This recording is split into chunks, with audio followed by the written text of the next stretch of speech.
বাংলার আন্ডারডন সুব্রত বাইন অবশেষে পুলিশের জালে ধরা পড়েছে। তো দেখুন, শুনে আসি তার পুরো কাহিনী। আমার সাথে থাকুন।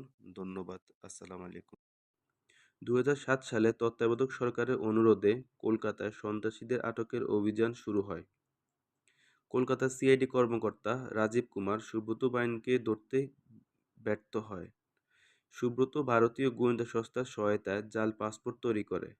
বিডিআর হত্যাকাণ্ডের সময় সাবেক বিডিআর সদস্য তোয়াব আলী এবং তার ছেলে আরেক সন্ত্রাসী লেদা লিটনের সঙ্গে সুব্রতর যোগাযোগ ছিল বলে ধারণা করা হয়। এই তোয়াব আলীর সঙ্গে সুব্রতর যোগাযোগ থেকেই বিভিন্ন সূত্র মতে জানা যায় যে বিডিআর হত্যাকাণ্ডের সময় সুব্রত কিছু না কিছুভাবে জড়িত, আর তার সাথে অন্য দেশের গোয়েন্দা সংস্থাও জড়িত ছিল বলে ধারণা করা হয়। পরে রাজীব কুমারের সঙ্গে সুব্রতর দ্বন্দ্ব শুরু হয় এবং সুব্রত রাজীবের বিরুদ্ধে একটা মিথ্যা অভিযোগ দায়ের করে। 2009 সালে আগস্টে সুব্রত তার তৃতীয় স্ত্রী জামেনা বিবিকে নিয়ে শিলিগুড়ি হয়ে নেপালে পালিয়ে যায় এবং জাল নেপালি পরিচয়পত্র তৈরি করে।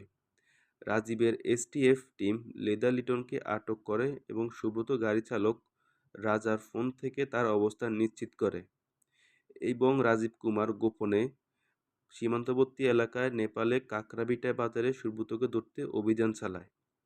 সেখানে সুব্রত আর রাজীব কুমারের ধস্তাধস্তি হয়। পরে নেপালি পুলিশ তাকে ভদ্রপুর জেলে পাঠায়। সন্ত্রাসী সুব্রতকে জাপা জেলার এসপি সুব্রতকে 21 দিনের রিমান্ডে নেয়। সুব্রত জেলে সুবিধা পায় এবং 27 ফুট লম্বা সুড়ঙ্গ খুলে 11 জন বিহারি বন্দির সঙ্গে পালিয়ে যায়। অনেকের ধারণা এই 11 জন বিহারিকে পালিয়ে যাওয়ার জন্যই সুব্রত নেপালে গোপনে অভিযান চালায় এবং নেপালে পুলিশ তাকে সহায়তা করে জেল থেকে পালিয়ে যাওয়ার জন্য। ভারতীয় গোয়েন্দা সংস্থা রয়ের পরিকল্পনায় সুব্রতকে জেল থেকে ভারতে আনা হয়। পরে এসটিএফ তাকে কলকাতা বালিগঞ্জ থেকে গ্রেপ্তার করে প্রেসিডেন্সিয়াল জেলে পাঠায়। এখান থেকেই রাজীব কুমারের সঙ্গে সুব্রতর সুসম্পর্ক গড়ে ওঠে এবং রাজীব তাকে জেলে সুবিধা দিতে শুরু করে। ঠিক এভাবেই তার অনেকবার বাংলাদেশ এবং কলকাতায় আসা যাওয়া শুরু হয়। লাইক কমেন্ট দিয়ে পাশে থাকার জন্য পরবর্তীতে ধন্যবাদ। সরকার পতনের পর বাংলাদেশে একটা রাজনৈতিক অস্থিরতা তৈরির জন্য তাকে নতুন অ্যাসাইনমেন্ট দেওয়া হয়, আর এতে করে সুব্রত কিছুদিন আগেই বাংলাদেশে আসে এবং গোয়েন্দা সংস্থার ভিত্তিতেই তাকে গ্রেপ্তার করা হয়। এখন রিমান্ডে নিয়ে তাকে জিজ্ঞাসাবাদ করার পর চাঞ্চল্যকর তথ্য বের হয়ে আসে।